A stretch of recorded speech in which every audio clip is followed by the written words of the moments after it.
ограничений и барьеров, мешающих расширению торговых и инвестиционных обменов, коснулись возможности перевода взаимных расчетов на национальные валюты. Решением этих неотложных задач активно занимается Межправкомиссия, а также специально уполномоченные на это вице-премьеры.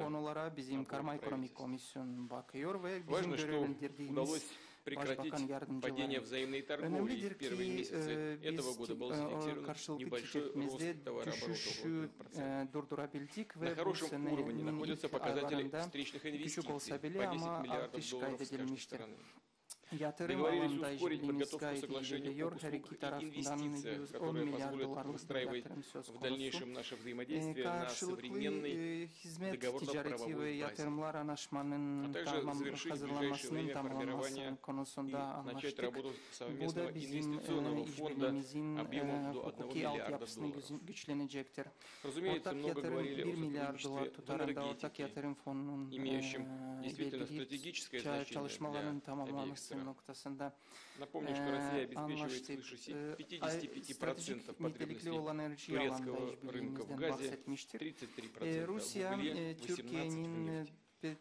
Продолжается совместная работа по сооружению нового газопровода «Турецкий поток». Этот масштабный проект предусматривает прокладку по дну Черного моря 2 веток мощностью по 15,7 миллиарда кубических метров газа.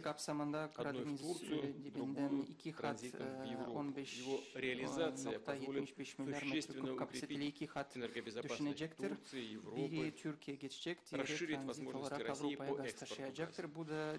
Обсудили и другой крупный совместный проект – строительство в Турции первой атомной электростанции «Аккур». Общий объем российских инвестиций в него составит 22 миллиарда долларов. Обменялись мнениями о перспективах углубления двусторонних связей в гуманитарной сфере. В 2019 году намечено проведение перекрестного года культуры и туризма, подготовка к организации мероприятий, которого переходит в практическую в эти майские праздники треть российских туристов, которые поехали отдыхать за границу, выбрали именно Турцию. Поэтому принципиально важно обеспечить надежную безопасность российских граждан на турецких курортах. Российские профильные ведомства готовы оказывать турецким спецслужбам всяческое содействие и помощь в этих вопросах. Взаимодействие между специальными службами укрепляется.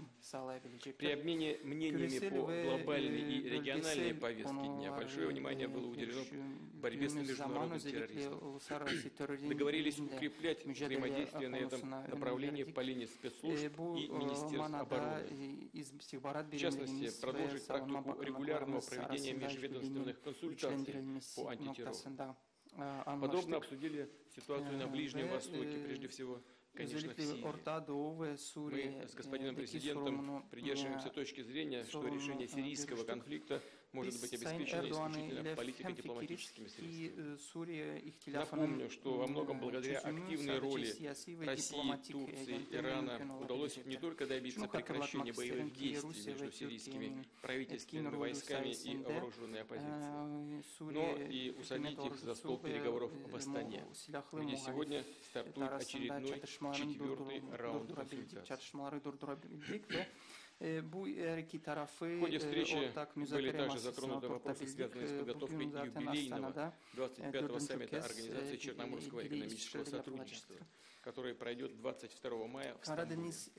Этот формат регионального взаимодействия весьма полезен, и Россия, безусловно, будет представлена на мероприятии на достойном уровне. В завершение хочу поблагодарить господина президента, всех турецких наших коллег и друзей за прямой и конструктивный разговор.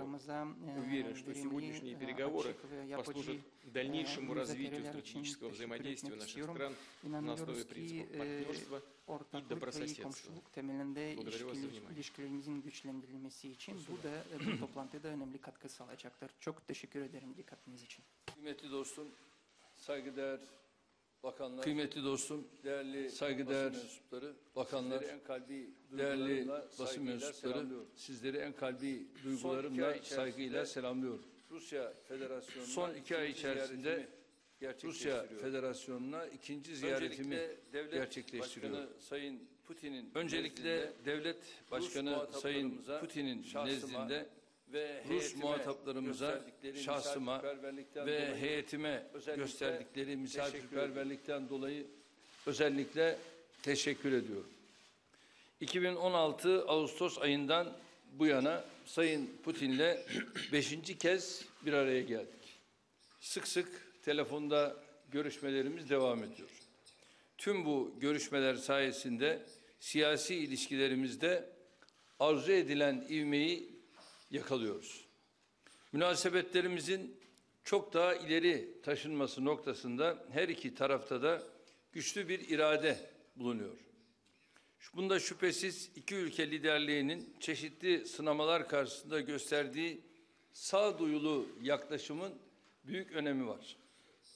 Bugün başta ekonomik ve ticari konular olmak üzere atılması gereken adımlar konusunda istişarelerimizi yaptık. Üst Düzey İşbirliği Konseyi'nin 6. toplantısı vesilesiyle 10 Mart'ta Moskova'da görüşmeler gerçekleştirmiştik. Bugünkü görüşmemizde aldığımız kararları ve yapılanları tekrar gözden geçirme fırsatını da bulduk. Ekonomi kurmaylarımız Moskova ve Ankara'da sık sık bir araya geliyor. Ticari ve ekonomik ilişkilerimizin önündeki engellerin kaldırılması için yoğun çaba sarf ediyorlar. İnanıyorum ki önümüzdeki günlerde bu çalışmaların neticelerini de görmeye başlayacağız. Türk Akım ve Akkuyu Nükleer Enerji Santrali konusundaki işbirliğimiz ise kendi mecrasında hassasiyetle ilerliyor. Değerli basın mensupları, Sayın Putin'le bugünkü görüşmemizde Suriye'deki kriz başta olmak üzere bölgesel sorunları da ele alma fırsatı bulduk. Benim çok sevdiğim bir Rus atasözü var. Kimin neresi ağrıyorsa onunla ilgili konuşur diye. Evet, ülkelerimiz için de Suriye 6 yıldır kanayan bir yara. Dünyanın diğer bölgelerinde çocuklar sokaklarda neşe içinde oynarken baharın, yeşilin, güneşin güzelliğini doyasıya yaşarken Suriyeli çocukların her gün ölümle burun buruna gelmeleri bizlerin ortak acısıdır. Suriye ile 911 kilometre sınırı olan aynı kumaştan kesilmiş bir ülkeyiz. Hemen yanı başımızda yükselen çocuk feryatlarına nasıl duyarsız kalabiliriz? Çocukların, kadınların, yaşlıların kimyasal ve konvansiyonel silahlarla katledilmesine nasıl gözlerimizi kapatabiliriz? Nitekim bütün bu acılardan kopup gelen 3 milyon insan şu anda bizim topraklarımızda yaşam mücadelesi veriyor. Bu acılar sürdükçe ülke olarak Suriye hakkında konuşmaya tabii ki devam edeceğiz. Görüşmeye devam edeceğiz. Masumların çığlıklarına kulaklarımızı tıkamadan sorunu çözmeye, bunlara yönelik arayışlarımızı sürdüreceğiz. Dostum Putin de bu drama son vermeyi samimi şekilde arzu ediyor. Ateşkes rejiminin hayata geçirilmesinde kendisinin büyük emeği ve çabası olacağına inanıyorum. Türkiye, Rusya, İran garantörlüğünde uygulanan ateşkes veya yeni adıyla çatışmasızlık, siyasi çözüm çalışmalarının başarıya ulaşması için önemli bir fırsat penceresi oluşturmuştur. Bu altın fırsatın heba edilmemesi gerekir. Garantörler olarak yükümlülüklerimizi yerine getirme konusunda son derece hassas hareket etmeliyiz. Astana görüşmeleri sayesinde ateşkesin tahkim edilmesi hedefine bir an önce ulaşmaya çalışıyoruz. Ancak bazı çevreler tüm enerjilerini süreci sabote etmeye harcıyor. Bu unsurların sahayı provoke etmek, yeşeren umut tohumlarını yok etmek için neler yaptıklarını da çok iyi biliyoruz. Bunun en bariz örneği Han Şeyhun'da gerçekleştirilen kimyasal saldırıdır. Böyle vahşi bir saldırı hiç kimsenin yanına kar kalmamalıdır. Bugün Sayın Putin'le bu saldırıların sorumlularının cezalandırılmasının son derece önemli olduğu konusunda hemfikir olduğumuzu gördüm. Ateşkesi bozmaya yönelik her saldırı, sahadaki durumu kötüleştirmenin yanı sıra garantör ülkelerin emeklerini de baltalıyor. Tüm bu konularda Rusya ile eşgüdüm halinde çalışmalarımızı sürdüreceğiz. Suriye krizinin çözümü elbette siyasi süreç neticesinde hal yoluna girecektir. Bizim için en temel öncelik Suriye'de akan kanın durdurulması, Suriye'nin toprak bütünlüğünün ve siyasi birliğinin korunmasıdır. Suriye, vekalet savaşlarına sahne olduğu sürece terör örgütleri zemin kazanmaya devam edecektir. Bu itibarla Suriye'deki tüm terör örgütleriyle mücadeleyi, Suriye'nin geleceği, Suriye halkının bekası ve dünyanın huzuru bakımından gerekli görüyoruz. Bizler bugüne kadar terör örgütleri arasında ayrım yapmadık, yapmıyoruz. YPG, DAEŞ, El-Kaide bizim nazarımızda aynıdır. Aralarında hiçbir fark yoktur. Bunların tamamı kandan, kaostan ve gözyaşından beslenen vampirlerdir. Terör örgütlerinin kökünün kazınması hepimizin ortak sorumluluğudur. Güney sınırımız boyunca milli birliğimizi, toprak bütünlüğümüzü ve güvenliğimizi tehdit eden düşman bir yapının oluşmasına izin veremeyiz. Bugüne kadar olduğu gibi bundan sonra da vatandaşlarımızın can güvenliğini korumak için gereken her türlü önlemi almayı sürdüreceğiz. Ben bu vesileyle Nisan ayında gerçekleşen terör saldırılarında hayatını kaybeden Rus vatandaşları için de taziyelerimi sunmak istiyorum. Bu kalleş eylemler terörün sınır, ilke ve hukuk tanımaz kanlı yüzünü bir kez daha göstermiştir. Her zaman ifade ettiğim gibi Moskova'da yapılan eylemlerle İstanbul'da, Brüksel'de, Kabil'de veya Paris'te yapılanlar arasında hiçbir fark yoktur. Adı, iddiası, ideolojisi ne olursa olsun terör örgütleri insanlığın ortak düşmanıdır. Terörle mücadelesinde Rus dostlarımızın yanında olduğumuzun özellikle bilinmesini istiyorum. Ayrıca geçtiğimiz hafta Karadeniz'de Rus askerlerini taşıyan geminin uğradığı kaza nedeniyle de tekrar geçmiş olsun dileklerimi iletiyorum. Kaza haberini alır almaz tüm imkanlarımızı seferber ettik. Kazada can kaybının yaşanmaması en büyük teselli kaynağımız olmuştur. Bu düşüncelerle değerli dostum Putin'e nazik daveti için şükranlarımı sunuyorum. Kendilerini 22 Mayıs'ta İstanbul'da düzenlenecek Karadeniz Ekonomik İşbirliği Örgütü'nün 25. kuruluş yıl dönümü zirvesi vesilesiyle ülkemizde ağırlamaktan büyük bir memnuniyet duyacağımı ifade etmek istiyorum. İstişarelerimizin ve aldığımız kararların bölgemiz ve tüm insanlık için hayırlara vesile olmasını diliyorum. Teşekkür ediyorum. Сейчас мы предлагаем 4 вопроса задать президентам. Yani her taraftan ikişer soru gelecek. Misafirlerimizden başlayalım. TRT televizyon kanalı. Buyurunuz, soru sorabilirsiniz. Дайте, пожалуйста, микрофон. Suriye krizinin sorum her iki lidere de olacak. Suriye krizinin çözümü noktasında güvenli bölgeler oluşturulması konusu gündeme geldi mi? Bu anlamda bir mutabakat sağlanabildi mi?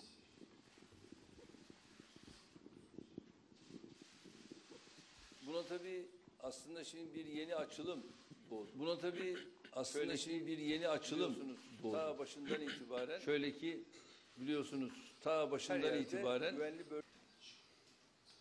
her yerde güvenli bölge ifadesini kullandım. Bugün de kullanıyorum, kullanacağız. O da ağırlıklı olarak Rai Cerablus arası ve güneye doğru olan Şöyle yaklaşık bir 4000-5000 kilometre karelik bir alan. Ama şimdi bir de çatışmasızlık bölgesi çıktı ki bu bölgede İdlib bölgesi. Tabii bu İdlib bölgesinde şu anda malum ağırlıklı olarak Halep'ten kaçan insanların oradaki yaşam mücadelesi var. Ve bölgenin en büyük yerleşim merkezlerinden birisi olan İdlib'de zaman zaman maalesef orada da ciddi sıkıntılar oluyor. Şimdi ise oradaki bir yeşil hatla bir çatışmasızlık bölgesi ilan edildi. Temenni ederim ki bu çatışmasızlık bölgesi korunmaya devam eder. Bugün Sayın Başkan'la onu da yine harita üzerinde ayrıca müzakere ettik, görüştük ve Astana'daki önemli konulardan bir tanesi de bu ve bugün oradan da şöyle olumlu kararlar çıkmak suretiyle bu çatışmasızlığın bir karara bağlanması zaten şu anda Suriye'de önemli bir adımın atılmasına da vesile olur. Biz Sayın Cumhurbaşkanı'yla şundan yola çıkarak hareket ediyoruz. Suriye krizi ancak ve ancak siyasi yollarla çözülebilir. Fakat bu siyasi sürecin gelişmesi için ateşkesin, yani çatışmaların durdurulması gerekiyor. Ateşkes rejiminin ilan edilmesi lazım. Rusya, Türkiye, İran bu konuda en büyük katkı bu formülün oluşturulmasına en büyük katkıda bulunan ülkelerdir.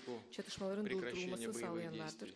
Ve biz bu rejimin nasıl daha sağlam hale getirilmesi üzerine düşünüyoruz. Ve yöntemlerinden bir tanesi bu güvenli bölgeler veya çatışmazlık bölgelerinin oluşturulması. Az önce Sayın Cumhurbaşkanı'nın da kullandığı tabirle çatışmazlık bölgelerinin oluşturulması.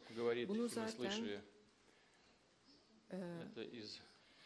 ABD Cumhurbaşkanı'nın açıklamalarından bir tanesinde de çatışmazlık bölgesi ibaresine tabiri kullanıldı. Sayın Trump'la telefon görüşmesinde de bu konuyu görüştük. Anladığım kadarıyla Amerikan yönetimi bu fikirleri destekliyor. Bu girişimleri destekliyor. Ve önce Rus tarafı bir ön görüşme yaptı hem Şam'la hem de Tahran'la ve hepimizin ortak düşüncesi belirli mekanizmaların oluşturulması doğrultusundadır. Yani kanlı çatışmanın durdurulması gerekiyor ve siyasi diyaloğun başlatılmasına zemin sağlamamız lazım. Bu konuda Sayın Türkiye Cumhurbaşkanı'yla görüşlerimiz ortak, tamamen aynı.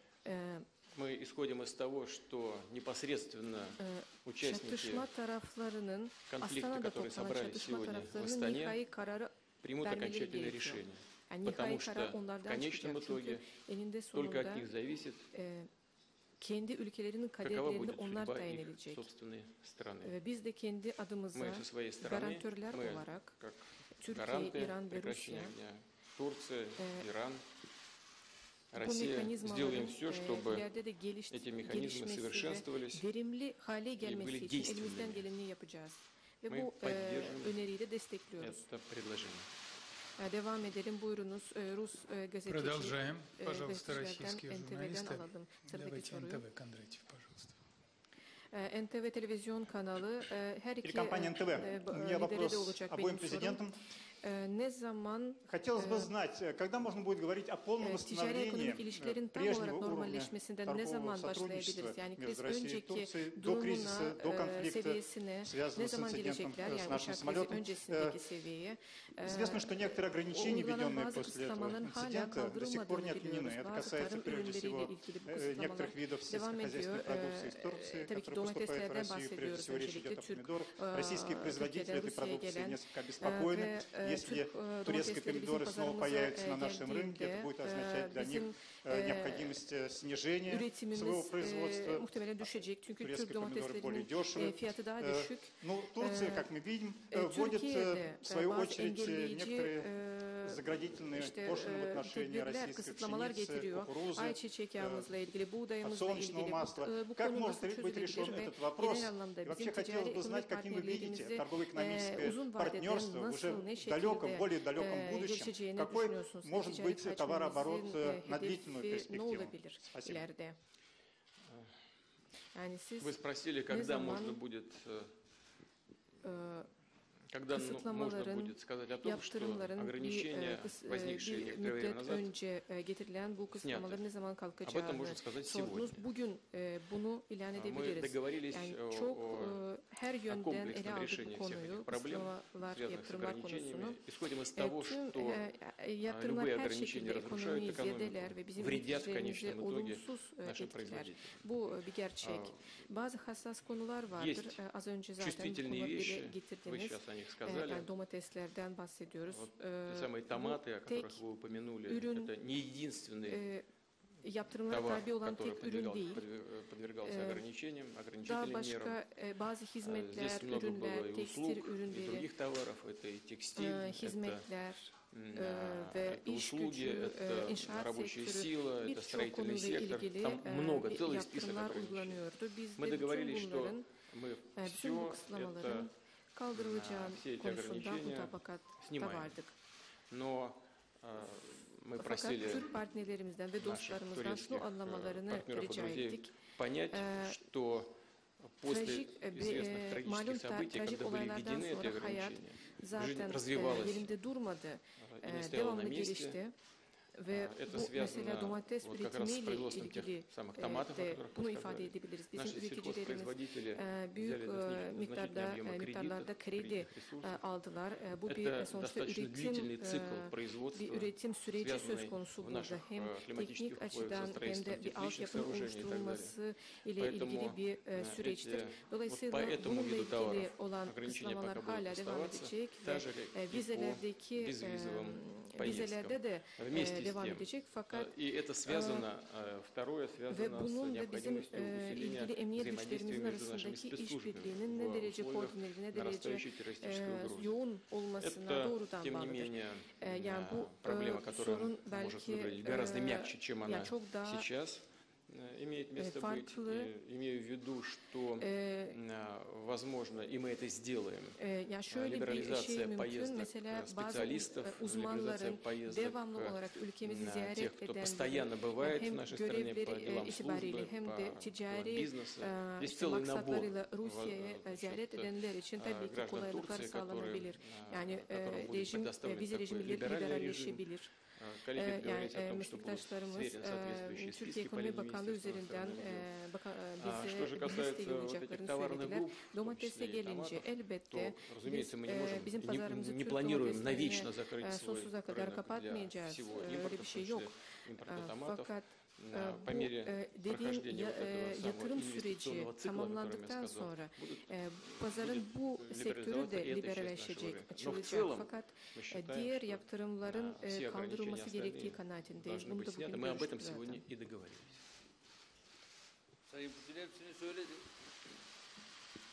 Sayın Putin hepsini söyledi. Bugün domates dışında bütün konularda zaten gıdada, konfeksiyonda, tekstilde arkadaşlarımız mutabık kaldılar. Tabii Türk domatesinin Rusya pazarında olmasını arzu ederiz. Hem ucuz olması, hem lezzetli olması bu bakımdan özellikle tavsiyemizdir. Ama şu anda bir geçiş süreci var. Sayın Başkan'ın da ifade ettiği gibi. Bu arada belki ara formüller bulmak suretiyle bu süreci de inşallah belli bir zemine oturtacağız. Fakat arkadaşlarımız gerçekten iyi bir çalışma yaptılar ve bu çalışmanın neticesinde domates konusundaki bazı soru işaretlerinin dışında diğerlerinde mutabık kaldılar ve böylece normalleşme sürecinin artık ötesine geçiyoruz. Yeni bir süreç başlıyor. Hayırlı olsun. Вопросы продолжает турецкая газета «Hürriyet», пожалуйста. Cumhurbaşkanım, Soçi'ye hoş geldiniz. İyi günler Sayın Vladimir. Здравствуйте, Владимир Владимирович. У меня Daha çok вопрос sizinle alakalı bir sorum olacak. Siz de zaten büyük ölçüde bir cevap vermişsiniz benim sormak istediğim soruya, ancak bunu yine sormak istiyorum. Но я все-таки задам следующее. Сегодня, начиная встречу, вы сказали, что мы вышли на полноформатном отношении с Турцией, что вы тоже повторили слова. Но 10 числа вы обещали, что в кратчайшие сроки будут отменены визовые ограничения турецким бизнесменам и им выдавать рабочие визы. Учитывая то, что как российский производитель взял кредит из-за помидоров, то турецкий бизнесмен взял кредит, чтобы делать дела в России когда-то. Учитывая это, 10 числа вы сказали, что в кратчайшие сроки будут отменены эти ограничения. Сегодня можем сказать четко, ясно, что этот срок настал. Мы всегда говорим четко и ясно. Других формулировок у нас не бывает. Ограничения, которые возникли, они возникли в результате трагического случая, произошедшего с нашим lетчиком. Мы об этом знаем. Все мы об этом, к сожалению, это произошло. Возникли ограничения. После этого мы приняли определенные ограничения. Tarım alanı dahil olmak üzere kısıtlamaları uyguladık. Bizim üreticilerimiz kredi almıştır. Bunları, bu masrafları karşılamak suretiyle sonra bankalara kredi dönmek iade etmek zorundadır. Sayın Cumhurbaşkanı haklı olarak söyledi ki domatesleri daha ucuz. Biz de şunu istiyoruz ki Rusya'da tüketiciler daha ucuz bir mal alsınlar. Ama aynı zamanda Rusya'da tarım sektörünün gelişmesini de istiyoruz. Hani kredi alanlar zor duruma uğranmasın. Ve biz dediğimiz gibi bu geçiş süreci, bu yatırım süreci ve dönümü bittikten sonra olumlu adım atacağız. Diğer taraftan da bazı mevsimsel sebeplerden dolayı iç piyasamızın ihtiyaçlarını kendi üretimimizle tam olarak karşılayamayacağız. Dolayısıyla dışarıdan da belli bir miktarda bazı mevsimlerde ürün alıyoruz dışarıdan. Dolayısıyla şu konuda anlaştık ki bu özellikle bazı mevsimlerde Türk ortaklarımız diğer yabancı ülkelerle aynı rekabetçi koşullar altında faaliyet göstermeli. Diğer taraftan da dediğimiz gibi terör tehdidi karşısında istihbarat birimlerimiz arasında işbirliğimizi güçlendirmeliyiz ama dediğimiz gibi bazı kategoriler vatandaşları sık sık Rusya'ya geliyor ve gelmek zorunda. Dolayısıyla bu onlar için kısıtlamaların kaldırılmasına hazırız. Biz bu konuda adım atmaya hazırız. Son olarak RIA Novosti Ajansı'ndan bir soru olacaktır. Агентство РИА Новости, Мария Глебова. Я хотела бы вернуться к вопросу о создании зон безопасности в Сирии. Хотелось бы узнать подробности, чья это была изначальная инициатива, кто ее поддержал, кто и как будет координировать действия в этих зонах. Означает ли это, что эти зоны будут бесполетными? И как вы считаете, не приведет ли создание этих зон к нарушению территориальной целостности страны? Спасибо. Biz Sayın Cumhurbaşkanı ile bu konuyu detaylı bir şekilde görüştük ve bizim ortak tutumumuz ve görüşümüz şundan ibaret. Bu çatışmazlık bölgelerinin oluşturulması ülkedeki ateşkes rejiminin, çatışmanın durdurulması rejiminin sağlanmasına ve pekişmesine katkıda olacaktır. Yani her türlü çatışmaların durdurulması sonuçta siyasi diyaloğun temel garantisidir ve bu siyasi diyalog sayesinde de ülkenin hem egemenliği hem de toprak bütünlüğü sağlanacaktır. Yani yol budur. Yani şu ya da bu siyasi yani halkların Suriye'de farklı siyasi görüşler mevcut olabilir fakat halk bu konuda birleşmenin ne gibi nasıl birleşecek, ne şekilde ortak işte noktalar bulacak fakat bu çözümlerin eninde sonunda mutlaka bulunması gerekiyor. Terör unsurlarına gelince bu çatışmazlık bölgelerin oluşturulmasına rağmen Cebhat al-Nusra, IŞİD vesaire gibi örgütlere karşı mücadele etmeye yine de devam edeceğiz. Birleşmiş Milletler'in bir terör örgütleri listesi var. Bu listeye giren herkesle zaten savaşacağız. Onlara karşı mücadele edeceğiz.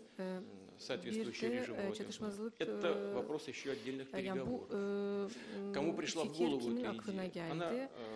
Bu fikir bütün bu son derece ince, hassas konuların Türkiye'de, İran'da ve Suriye'nin kendisinde görüşüldüğü esnasında ortaya çıktı. Ve dediğim gibi ABD tarafından da bu tarz girişimde, bu tarz fikirler seslendirildi. Yani adı ne olursa olsun güvenlik bölgesi mi, çatışmazlık bölgesi mi önemli olan bu çatışmaların durdurulması rejiminin orada korunması gerekiyor ve bunun denetlenmesi, bu varılan anlaşmaların denetlenmesi garanti edilmesi gerekiyor. Uçuşlara gelince yani çatışmazlık bölgesi olacağına göre uçuşlara kapalı olacak aynı zamanda. Fakat yani orada herhangi bir askeri hareketlilik olmasa olmayacak ama bütün bunlar çok ince detay. Bizim özel istihbarat güçlerimiz zaten temas halindeler bunun için. Teşekkürler. Çok teşekkürler. Спасибо большое.